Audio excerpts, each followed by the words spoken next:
think you deserve that. Well done. Thank you, man. Congratulations.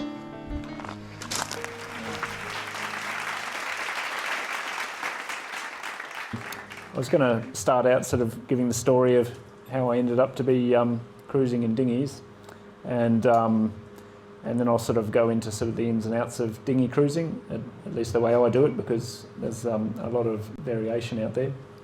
So anyway, I'll just get into the story. So this was a Nitra, a 35-foot sea breeze. That was my first yacht. That's me on board with my wife Jo. And we were liveaboard cruisers for a few years, and we stuck to the Australian coastline, and we had a great time, more or less. That photograph was taken just shortly after we bought that boat, and about a year after Jo had told me she was never going to live on a boat. So we did well getting that far. But yeah, we really enjoyed generally sailing around the Australian coast, and I knew that as long as I kept Jo happy, we were probably just going to keep on cruising. So that was my main goal. I was doing a lot of, night watches and that sort of thing. So that all went well for quite a while. In 2009, we cruised down the West Australian coast, and we hit the Kimberley. And probably the WA coast, I'll just let you in that towards the end, it was in Perth, we really sort of threw in the towel. But just to sort of let you know how that happened, so my first mistake really was leaving Darwin before everyone else. I thought I had this idea, if we leave 2 weeks before everyone else, we'll beat the crowds and to sort of have all those nice places to ourselves. And we did. We hardly saw a soul, and I thought that was great, but Jo really could have done with a little bit more socialising and that sort of thing. So we had a great time, but yeah, that's King George River, I think, and I assume King George Falls. It goes right up higher than that. The other thing with the Kimberley is that it's just brimming with crocodiles, and those are the marks, these ones here, from a crocodile that actually jumped up and grabbed the rail. And that was a real relief it did that, because I was actually the idiot that was looking over the rail at it, and it was aiming for me. So it was a pure relief that it hit that rail. That third mark there was just where he grazed and coming down. But yeah, so I guess you can understand sort of, that we're not at the top of the food chain out there, but when something actually tries to eat you, it's, you can really feel that in your bones, And we both recovered over time. I don't know how badly Jo was really impacted, but she really didn't like crocodiles. Neither did I, actually. That was the culprit there. That was the one that jumped up. And I'm really glad we weren't in the tinny at the time. We got a tinny, by the way, just for the Kimberley. We bought it in Darwin, towed it and kept it on the foredeck for most of that, and then sold it in Broome. Just for the crocodiles, it was just a 10-foot tinny with high sides, but geez, you could do with something bigger than that sometimes. Yeah, anyway, so most of the time they would just sort of hang back, but this was a particularly crazy one, I suppose. This acting very much not in alignment with normal crocodile behaviour. But I guess like humans, every now and then there's a crazy one. So that was another negative, but we were really happy to be out of the crocodile zone and cruising south. And so you quickly get out of it on the west coast, because the crocs don't like the big long beaches. This is Jo at the near Steep Point on the Zoitdorp cliffs. So as you're coming down the WA coast, the WA coast looks a bit like this from the Kimberley right up there. And there's these southeast trade winds, and you can sort of reach all the way along, and then you have to turn south. And as you're going south, you can sort of day hop that section where it goes north-south, and so you sail out on the trade winds, and then the sea breeze turns it back, and so you do these sort of zigzags, and you can day hop it down. But then when you turn in to Point at Perth, you're just going right into the teeth of the trade winds, and it's really hard. We spent 3 weeks in Shark Bay, which is really nice. Shark Bay is magnificent. Just waiting for a weather window, and finally we got like 24 hours of decent weather, and it didn't get us all the way where we needed to, but it was far enough. But it was hard all the way from Shark Bay to Perth. We're just, you know, sort of large swells were an issue getting into places, and just headwinds beating the whole way. Cervantes was a particular town that sort of looms large in my mind as some place I would like to not go back to.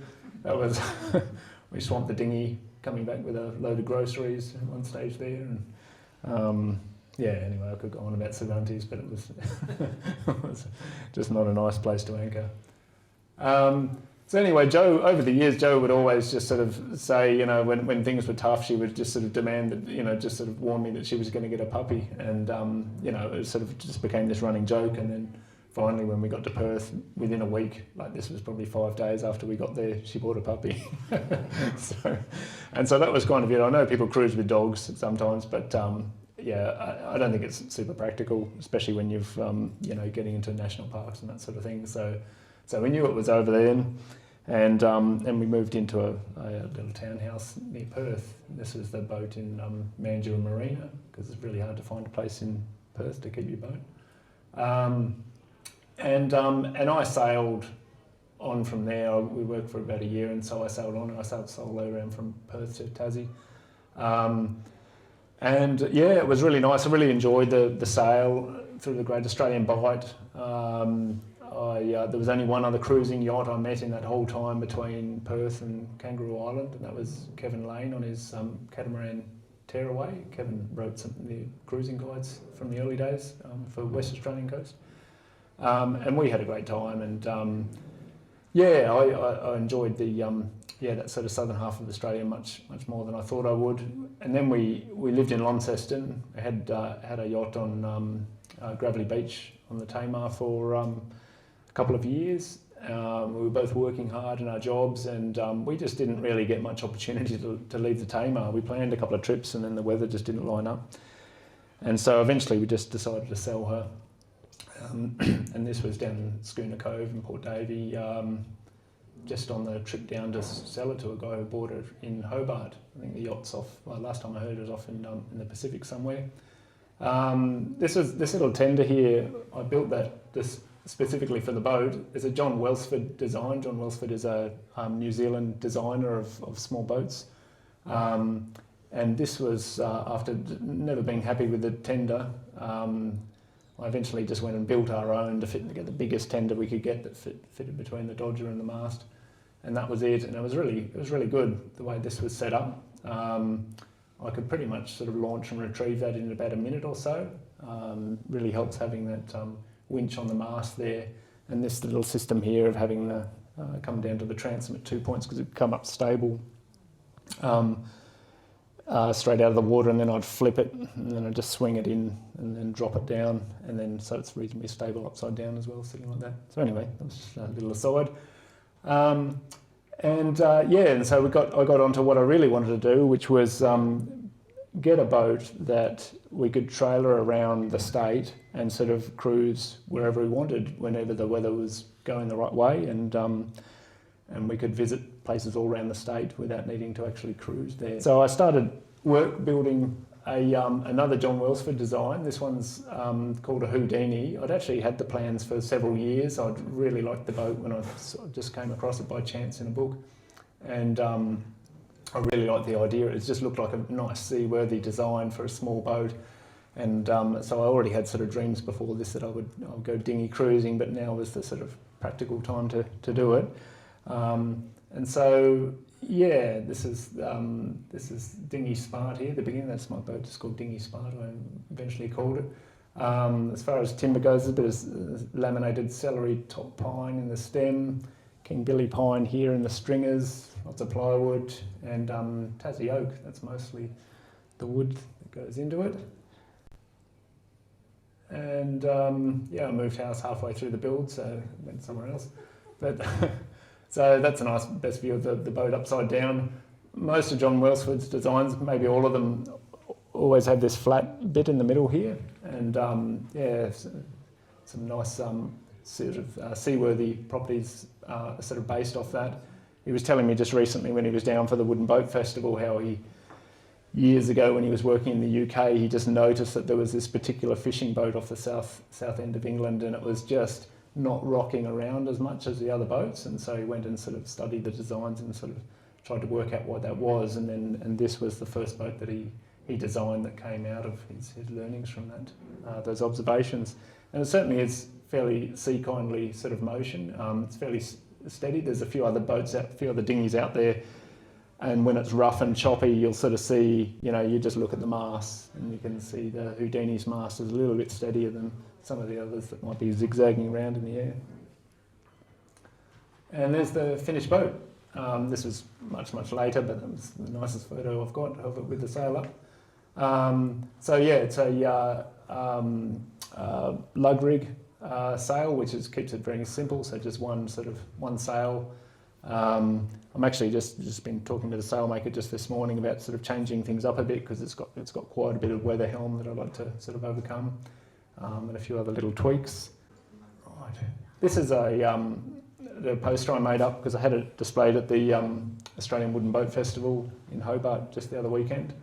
So this was just sort of put next to the boat for people. So you guys it's probably too far away to see any of these little pictures, but the dotted line is what matters. So over the years, these are some of the bigger trips I've done. So starting out with the first one, I did Primrose Sands. That's at my parents' house where I keep the boat a lot of the time. And I sailed up the east coast and went around to Bridport. And that was really just, I was just really keen to see how a dinghy went, doing an extended cruise. We'd done a decent amount of little sort of sailing around in protected waters and that sort of thing. So it was just, let's experience this. Let's go cruising in a dinghy. And then the next year I did Bass Strait. I went straight across over sort of an overnight, spending 2 days, leaving early in the morning from Port Sorell one day, and arriving 4 o'clock in the afternoon of the next day at Wilson's Prom. Waited for some weather at Wilson's Prom for about 5 days, and then hopped back via Deal Island, Flinders, Goose Island out in the middle here, and finished at Tomahawk. So that was that came out of me just always. I used to work out I live in Launceston. I used to work out on the west coast here, and I'd do these sort of early morning drives, and it always seemed like I was sort of crossing out of Devonport in the first light, and you'd look out across Bass Strait, and it always just looks so calm. Looks like you can just sail over there. and so that just built up over a few years, and so the idea grew in my head, and I thought, I'm just going to do it. So away it went, and I can testify that it doesn't stay nice and calm. What happens is the more you get north here, the more you get the swells that wrap around. But it went all right. I did have a capsize there in the middle. Actually, I'll tell you about the capsize now, so because it's kind of interesting. It was. So it was just really early in the morning of the second day, and I was sailing along. It was fine. It was 15 to 20 knots reaching, and then this big wave just came, and there's a specific definition for rogue waves, and it's twice the significant wave height, and the significant wave height being the average of the top third of waves. And I think that probably would have been it. I didn't get out a tape measure, but it was pretty big. But the startling thing about it is that is just how continuous and smooth it was. It was just sort of normal sort of lumpy sea conditions you get with a bit of swell coming around as well. But then this just came ripping through, and it seemed to be going really fast as well.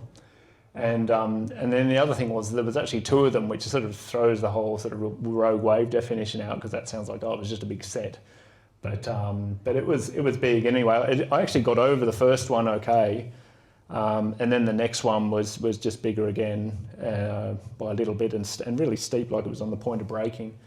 And to give you an idea actually how big and steep it was just logically you think you'd just steer into the wave.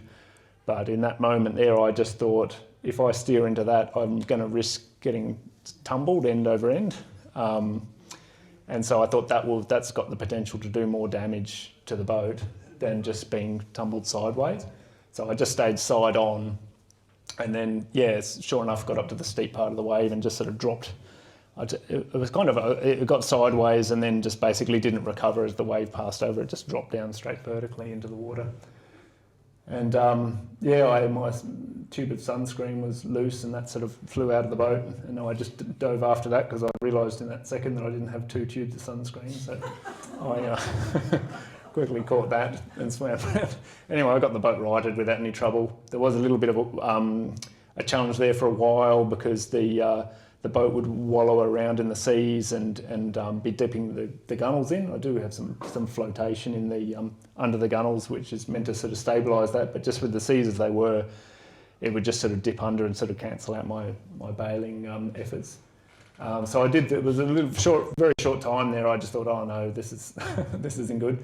And but then I sheeted in the sail a little bit, and just by keeping that pressure on it stopped wallowing and just sort of kept itself, sort of steady in the water, and I managed to get ahead and got bailed out. So it was all good again. I just hadn't done any capsize testings in in conditions that severe, I suppose. Anyway, moving on. So there was many years there in between. So that was 2016, and then I didn't do anything for a long time. Well, we did a lot of cruising actually. I did it with Joe. We would go off and cruise, sort of, in your cruising areas here, Maroa Island, Macquarie Harbour. So just fulfilling the dream of being able to tow it around wherever we wanted.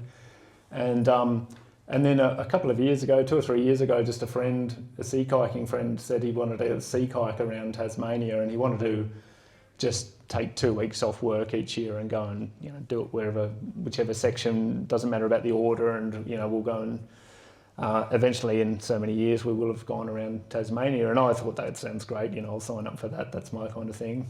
And then after a little while I realised, I've already gone from Primrose Sands round to Bridport. I've already gone a third of the way, or almost, so I'll just keep going with DINGHY SPART.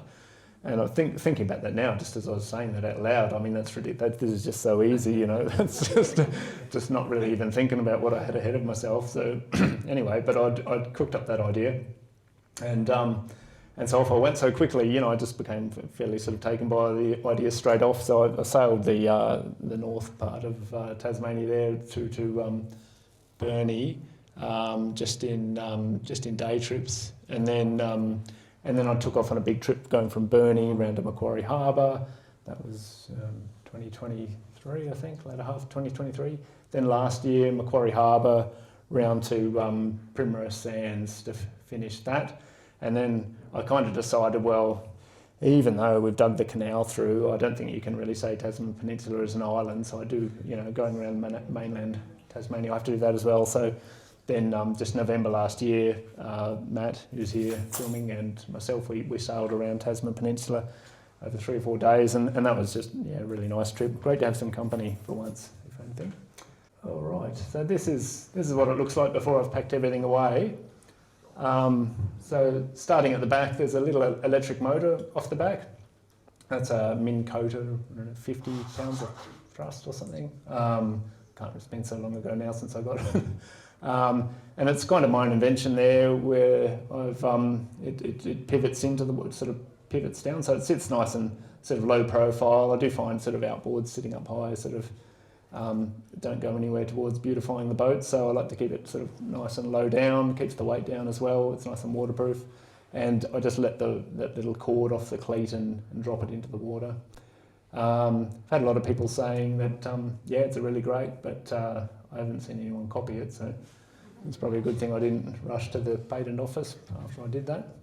And then there's some solar panels, and they recharge the batteries at a very slow rate. Also in the boat there, I've got all those dry bags there towards the rear hatch there. That's usually full of food. I've got my paddle there. I can paddle the boat at about 2 knots. The motor's at about 3.5. There's some water containers just in those next hatches here. Usually take enough water to see me out if I'm stuck in some place that doesn't have water, but most of the time I'll try and aim to stop somewhere that's got water. I've got a spare anchor there. All those plastic boxes are filled with food. They all go right down onto the floor because they're usually reasonably heavy. And then some camping gear. That big black thing there, that's a pack raft. So I got this going for the west coast sections of the trip. I was really worried about You know, when you're sailing and it's a really dangerous lee shore there on the west coast, and let's say, you know, something happens and I'm not far off the coast, and then, for instance, say, so all the flotation, all the buoyancy in this boat under the boat, so they're reasonably sort of watertight, airtight hatches, but they'll leak a little bit, and they're all connected. So if I hold the boat, I have calculated that I've got enough buoyancy anyway, like the boat won't sink, but it'll sink right to the gunnels. And so I've, you know, really kind of stuck there. So in the situation that I've, you know, something terrible's happened and I'm getting blown onto some rocks, then I want something to be able to do other than just sort of press the button on the EPIRB, because that, you know, it can take a while. So this is a pack raft, and that has in there, I partly inflated it before a trip, but it's a very small one-person raft. It has a paddle, a fold-up paddle that's included in there, and a little electric pump as well. And so basically I can get that going pretty quickly and paddle away from something. So it's kind of a life raft, but it also doubles as a tender, which I've hardly ever used it for that reason for. But yeah, it's nice to have it there just as a peace of mind. Have you tried paddling it yet? The pack raft, yeah. No, it paddles fine, yeah. So this is the boat when I'm sailing here. So I've got my grab bag, that's the black bag there, just on a little quick release buckle. So if the worst happens, I take my grab bag, that all just unclips fairly easily, and I could pump that up. Got my paddle for paddling the boat, and just a bit of sleeping gear off to the side. I always stay tethered into the boat, is at least, you know, when it starts to get a little bit adventurous, I'm always tethered.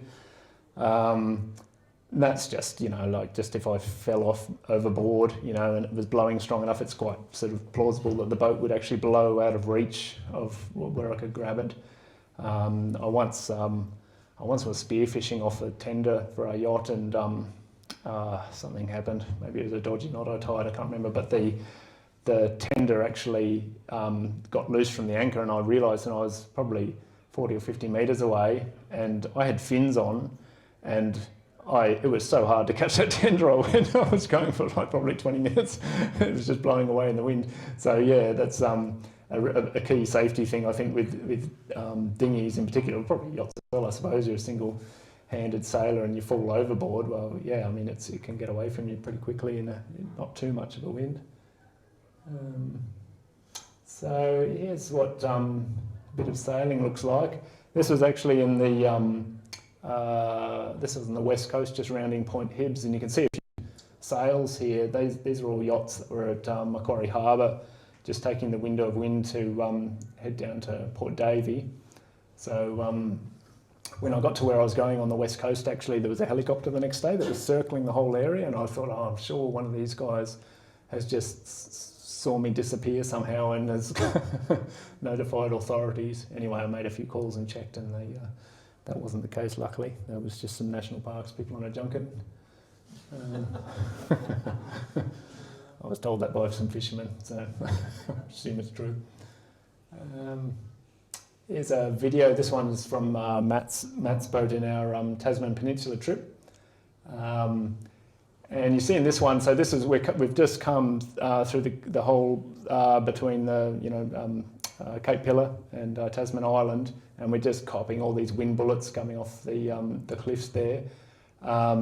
Matt's got his, like as you always are with a dinghy cruising, hand on the tiller. I don't think, people have talked about self-steering and that sort of thing in dinghies. I don't think it's a great idea. I think you just, firstly, what else are you going to do? And secondly, it's just nice to be able to steer around things a bit. But he's also got his hand on the sheet there, cleated off but ready to flick out. On my boat, you can see me, I'm just sort of rounding into the wind there, spilling the wind. It was just these powerful wind bullets, even fully reefed, couldn't deal with it. And I would have my sheet uncleated, and I would just be letting that out. But because the dinghy turns on a dime so quickly, sometimes the easiest thing to do is just push the tiller over and just round into the wind really quickly. If I really needed to spill it quickly, I could also just dump the sheet, but that just takes more work to pull it in. All right. So normally with my planning to cruise, I I usually plan to set out in winds no stronger than 20 knots or so.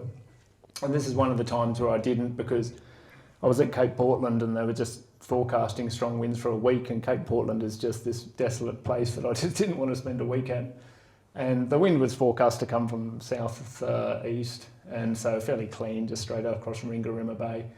And so I decided to go for it. I had this, I did sort of just sail with the mainsail for a while, and then I had this little jib from an old dinghy packed away, and I'd never really sort of put it up before, but that was kind of a backup plan. And yeah, I put it up. There's a bit of vibration in there, probably because everything's a bit too long, the halyard and the sheets and everything, but yeah, it worked quite well for a long reach. So and that just feels, you know, that's blowing sort of upwards of 25 knots, a very clean sea state, I suppose, for those sort of conditions. But yeah, yeah, it's quite safe, really. It's kind of become a famous photograph of a shack owner at Seraran Rocks on the west coast took of me as I was paddling out of a little gunk hole. They actually call it gunk holing, might be an English term, I'm not sure, but you know, just getting into pokey little spots with the boat. And this has definitely felt like a gunk hole, if there was one. There was a little beach just to the side here, and just had to time the break. There's some waves just sort of rolling through there, sometimes breaking, and so it was just picking a nice calm bit and then going for it. And then when I got clear of those breaking bits, and put the paddle aside and got the motor going. So, and then sailed off. And then this is the one he took a short while later, which is kind of blurry and doesn't show a lot, but to me it really sort of shows the west coast, because the west coast for me, especially getting in close with all the rocks and that sort of thing, all this unsurveyed areas, is a kind of confusion. It just feels a bit daunting, and I think that photograph really shows it. You know, usually you take sailing photographs and everything just looks so sort of mundane until compared to what you experience. And I thought, oh no, that looks like what it was. That was fairly terrifying. This is rounding the southwest Cape last year. So I tend to stay a good distance off the rocks, just for that same reason I was talking about earlier when I was sort of talking about the pack craft, having that, being able to get away. But when that's a lee shore, yeah, I tend to stay a good way off. I was actually a bit closer, and then I saw this fishing boat coming around, and they were staying even further off, and I thought, well, they must know something I don't, so I went even further just to make sure. This is Matt and I going around Cape Rowell in November, and I didn't have much to say about the photograph actually, but after we did the trip, I came across this old ABC article, as old as I think it's just last year, that shows a painting by a lady in the 1850s of what it looked like then. And because I'd heard about this thing of the Royal Navy, you know, shooting all these pillars of rock, and that's actually from the other side, obviously, but when you look at a picture from the other side, there's quite a lot of identifiable things in there. So, you know, there is a little bit of artistic license, but I think a lot of those things probably were there. Some of them might have slipped into the ocean just from storm events, but yeah, I thought that, yeah, I was kind of glad I didn't see that before I went there, because we were really blown away by Cape Rowell and just sailing around it in dinghies. It was really fantastic, but that's, you know, I mean, that's really sort of Taliban style disregard for, you know, natural heritage there by the Royal Navy. This is a video clip of me leaving Wilson's Promontory back in 2016. And again, not a real great video. I don't know why it's sort of grainy and not too good quality, but I like this one just because this is one of the few times where I'm just sailing towards a blank horizon. You know, you're leaving the land and just sailing over the horizon, and I know that's always a nice feeling even when you're in a yacht, but when you're in a dinghy, it's just, it is amazing. Like if you think why I do this, I mean, this is, you know, it kind of, I don't know if you get it from the video, but it just really sums it up. It's just a remarkable feeling of sort of, you know, reckless, yeah, just wonderful recklessness, let's say. So it was great. You know, I can do that and just be smiling the whole day. It's they'll probably outlaw it one day, that sort of thing. But yeah, in the meantime, to keep enjoying that. Right. So this next the next few slides, well, all the slides really to the end, are really just talking about what I sort of see as the main reason why I go. So that I guess dinghy cruising 1, you can sort of tow it to wherever you want to go in the state. All that sort of stuff we looked at there was sort of the sea stuff, which obviously you're much better off in a yacht, generally speaking. And so I'm just going to be talking about sort of, you know, coming ashore and anchoring and that sort of thing, and how it goes. That's our little dog there, actually, that you can see down the bottom there. She was a pretty good dog, actually. She died of old age a couple of years ago. But yeah, very stick-obsessed dog, you can see there. So this was the Shank on the west coast, and so if you're a yachty, you would be anchoring over there in that sort of left side of the photo, but I was able to sort of poke right in here, get into knee-depth water, and just sort of tied off between that little rock ledge there that's just off there, and a few points here on the beach. Probably put an anchor in, I dare say, and just had that sort of solid point that the boat spun around off. And yeah, obviously really nice to be just sort of 100% secure, no swinging around on an anchor, and just able to sort of get out and walk around. Next one. So this was Louisa Bay on the south coast, and this is typically what I do. I mean, there was no place there where I'd want to get ashore anyway. Well, with the conditions, the swell was a bit too high to sort of safely get in with the boat, but I was moving on the next day, and so whenever I'm moving on the next day, well, not whenever, but most of the time, if I'm moving on the next day and the anchorage is reasonably tenable, I'll just anchor. And so the boat was sort of, you know, just flopping around a bit because it's not really, you know, a nice mill pond anchorage with the swell we had. And I'll sleep in the boat, so I'm just lying on my sleep mat there, and I put a boom tent up on the rail, and I'm just cooking there. I'm holding the stove because otherwise it'll, you know, slip and slop all over the place. A lot of dinghy cruisers go to a great effort to make, you know, a nice big galley box with even gimbaled stoves and this sort of stuff, and I mean, that's great. I like gas for one reason, because it's compact and you can, you know, you are a bit space restricted, so gas is good. And then I've not gone to the extent of getting sort of going any further than just my little jet boil stove, because all I do is sort of heat things up and eat them, and you know, that's, you know, yeah, a couple of minutes of just holding the billy is not really much of a problem for me. Yeah, but this is, I guess, anchoring off is the sort of, you know, if there was one negative thing about sort of keelboat cruising that I had to say was at the top of my dislike list, it's flipping and flopping around at anchorage. So and not being able to get to sleep because your head's rolling around or something. And you know, these are the times when I've compromised with the dinghy, and I have done that. Have needed to get out. So here I am rocking around at Cape Portland. Actually, the horizon there looks not as much of a tilt as the photo. I took this years ago, actually, and I'm sort of a little bit regretting that I didn't do a nicer job putting the tarp on, because that's just really sloppy. I've just put it on loose and I've just chucked stuff everywhere. But back then, that was what it looked like from the from my end. So my head would be up this end, and I'm just sleeping on the floor. It is actually a big enough boat that two people can sleep sideways. I've only managed to get that going a couple of times. My wife's not so keen on it. And yeah, it's just a milk bottle with a torch stuffed in it at the end for kind of an anchor light. I've got a similar one at the other end. And I've kind of stopped doing that. I haul a little lantern right to the top of the mast now, because I think that actually attracts mosquitoes. Oh yeah, so I don't have a mozzie net. A lot of people have mozzie nets. I find it just in Tassie conditions, you're nearly always in the sleeping bag, and just a little bit of insect repellent around the face, and then get in the sleeping bag, and that's fine by me.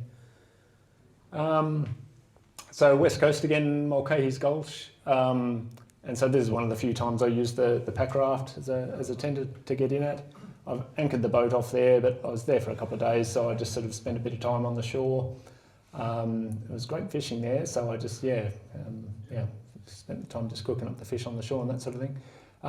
It was a bit too rocky. I would have pulled it up on the shore, the boat, DINGHY SPART, but yeah, it was a bit too rocky, just lots of boulders and that sort of thing. But I think I must be a bit closer than it actually looks in the photo, because I've actually anchored there over just a boulder field there, and I didn't want to go and anchor, like, you have to go a fair way up before you find sand, so I came to shore and just poked around amongst the boulders and just found this nice big long one And then I dumped it on the bow of dinghy SPART and just sort of paddled back out and tied a rope around it and dropped it in.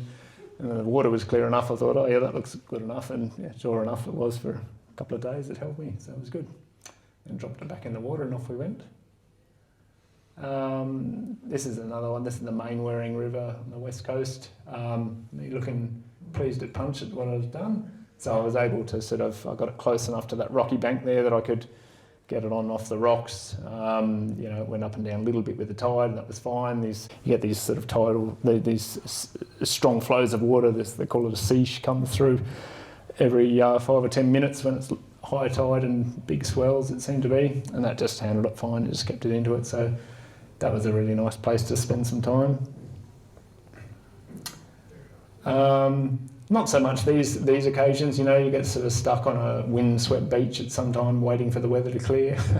So that's how I tend to, I keep the tarp nice and low in those cases so the wind doesn't take it away or anything. I can still get in there without unattaching anything. I kind of sort of back up to that little cutaway in the transom and then just sort of poke my bum in and fall backwards into it. And it's actually easier than that sounds, but yeah, it's kick the sand off my shoes and that's it. And then because the dinghy is so deep, it's actually quite a lot of room inside there, even though it looks like the tent's really low. All right. So this is the shank again. So after a couple of days sort of anchored in that little spot I had shown before, I pulled the boat to the top of the beach. There was like 7 metre swells and some strong winds coming in, and I wasn't sure how that was all going to look on the water. It was fine in the end, but I just thought I'd bring the boat to the top of the beach. But I'll do this little video of how I'm pulling it up here. So this is I've got an 8-to-1 pulley system on it. I used to have a 4-to-1, which did the job, but it's just less strenuous with the 8-to-1.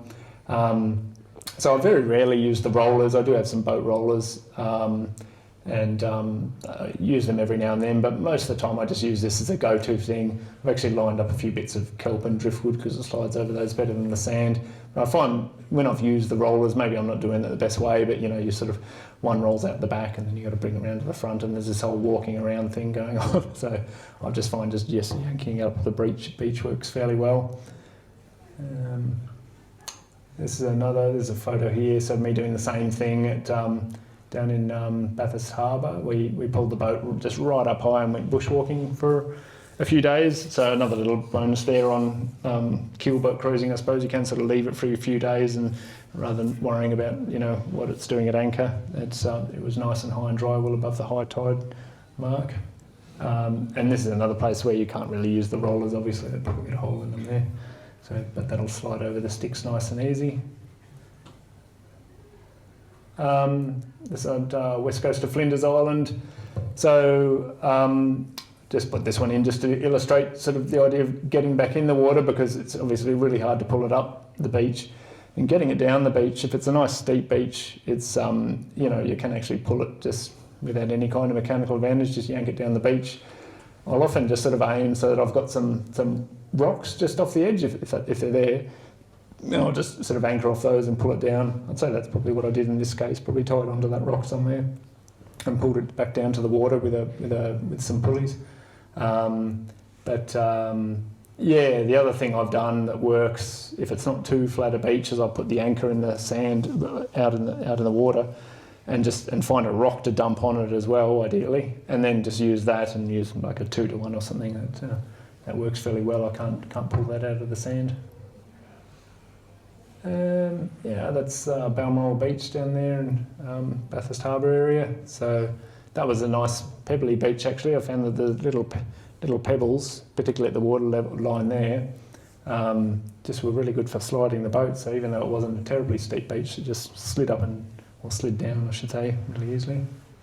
That was Jo. She flew in to Melaleuca and spent a week there with us, and we were just sailing around with the dinghy and sort of got into Port Davey and all the nice little spots around Bathurst Harbour area, and it was really nice actually. It was a really fantastic week. That's part of the same trip there. So this is Bramble Cove. And what I've done there is just I've put a little bridle on the back, and I've tied a line back. There's a bit of wood sticking out of the sand up here, and then I've anchored the bow off. And that's, yeah, in that sort of situation where it's quite deep water and then it suddenly becomes shallow, that's quite a good thing to do, I think. I know a lot of other dinghy cruisers are using these very springy anchor roads, or at least attachments to anchor roads, so that they can do this and then just pull the boat back against the springiness of it, so you actually bring the boat right back to you and then hop on, so you don't need to do anything else. I think in this case though, I just yanked it so hard that I pulled the anchor out and brought it back to me. So.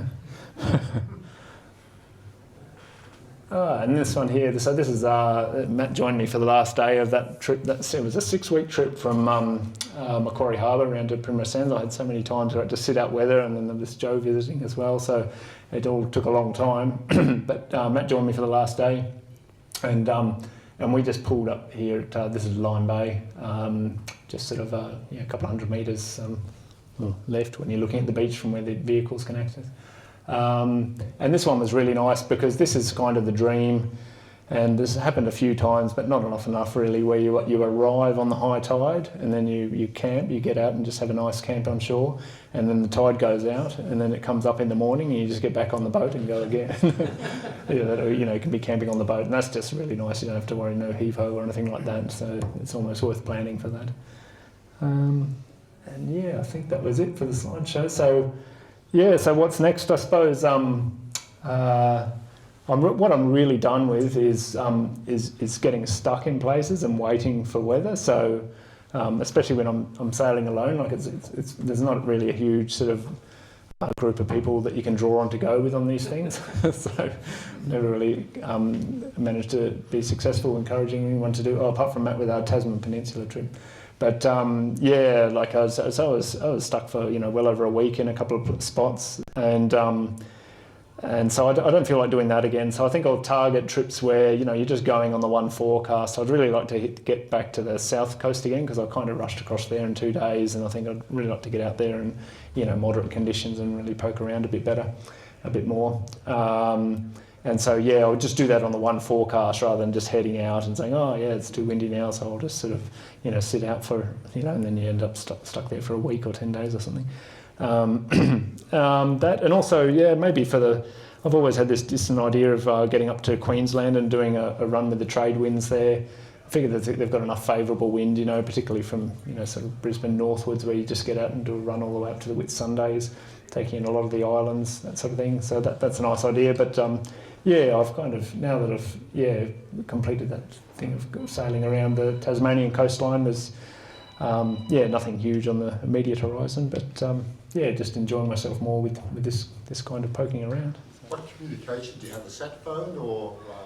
I've got an InReach. I only actually got that when I went to do the West Coast, because everywhere else there was enough communication, just with enough mobile coverage. So InReach is a tiny little device, satellite communicator, but you can Bluetooth it to your phone, and you can't cruise the internet or anything. There's just not enough data, but you can send text messages through your phone. I can also send position updates and that sort of thing. So just free in the plan there was also what I used to do every day as I'd set out. I send just a little message to Joe just saying, I'm leaving now, and then you send, I've got there. So she really appreciated that. Whereas there's always this thing, particularly with the Bass Strait stuff, getting to Wilson's Prom, and you can see there's, very speckly sort of mobile reception, and am I going to be able to give her a call and say I'm okay, because then she doesn't know when to call out the rescue or whatever. But in that case, I climbed up a hill and managed to get a bar. And so it's always worked out enough like that. So that's it. But just basically that, just sort of VHF radio, InReach, and phone has got me by. Do you have a centre board? It didn't look as though you had. Oh, there's definitely a centre board. Yeah. Oh, yeah. I was going to tell a good story about that. So it was actually just, I need to, it's F5, but it's not going to work. So let me just see if I can, I didn't have, the only picture I had of the centre of the boat was full of gear, so you probably didn't see it. But there is a centre board there, let's just say that. It's quite far forward, actually. It goes right up to the sort of forward bulkhead.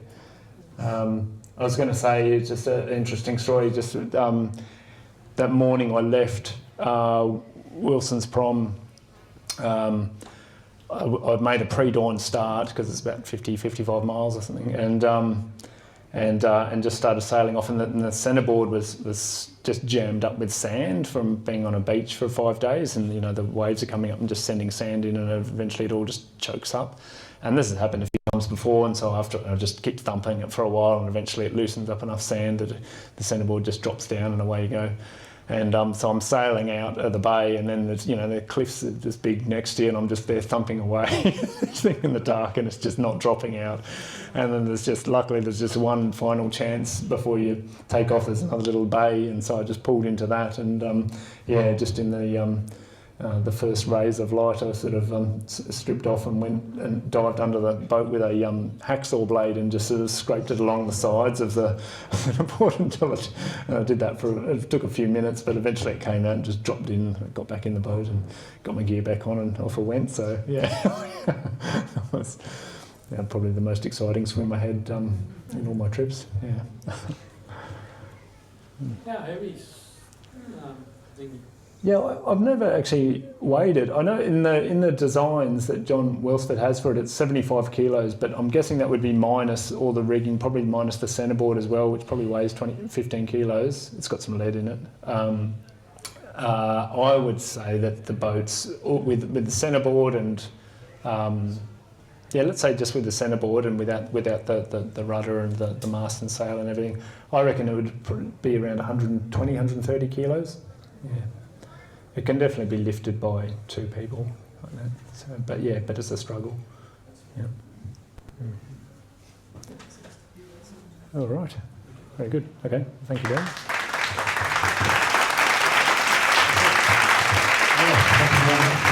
Amazing adventures.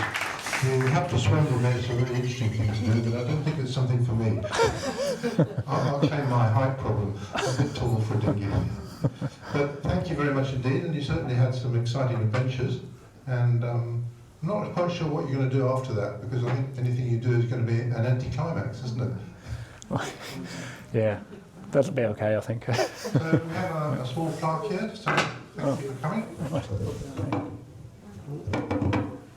Thank you very much indeed. Thank you. Thanks, David. Yeah.